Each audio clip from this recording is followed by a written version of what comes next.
அல்லாஹ் உங்கள் மீது மகிழ்ச்சியாக இருப்பதற்கான 5 அறிகுறிகள். 1. பாவத்திற்கு பிறகு வருந்துதல். தெரிந்தோ தெரியாமலோ ஒரு பாவம் செய்த பிறகு உங்கள் மனம் அமைதி இழந்து அதற்காக கண்ணீர் விட்டு வருந்தி இறைவனிடம் மன்னிப்பு கேட்கிறீர்கள் என்றால் அது அல்லாஹ் உங்கள் மீது அன்பாக இருப்பதற்கான அறிகுறியாகும். உங்கள் உள்ளத்தில் இன்னும் ஈமான் உயிருடன் இருப்பதை இது காட்டுகிறது. 2. சோதனைகளிலும் தொழுகையை விடாதிருத்தல். வாழ்க்கையில் எத்தனை கஷ்டங்கள், துயரங்கள் அல்லது பிரச்சனைகள் வந்தாலும் அவற்றை காரணம் காட்டி தொழுகையை கைவிடாமல் தொடர்ந்து இறைவனை வணங்குவது.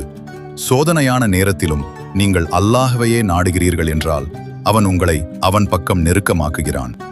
3. குர்ஆன் ஓதுதல். இறைவேதமாம் குர்ஆனை ஓதுவதிலும் அதை புரிந்து கொள்வதிலும் உங்களுக்கு ஆர்வம் இருக்கிறது என்றால் அது மிகப்பெரிய பாக்கியம். 4.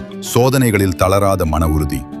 வாழ்க்கையில் சோதனைகள் வரும்போது துவண்டு போய்விடாமல் நடப்பதெல்லாம் இறைவனின் நாட்டம்படியே நடக்கிறது என்று பொறுமையை கையாள்வது. 5. கண்ணீருடன் துஆ செய்தல். இறைவனிடம் கையேந்தி துஆ செய்யும் போது உங்கள் கண்களில் இருந்து கண்ணீர் சிந்துவது உங்கள் உள்ளத்தின் தூய்மையை காட்டுகிறது. இறைவன் இத்தகைய உருக்கமான துஆக்களை மிகவும் விரும்புகிறான்.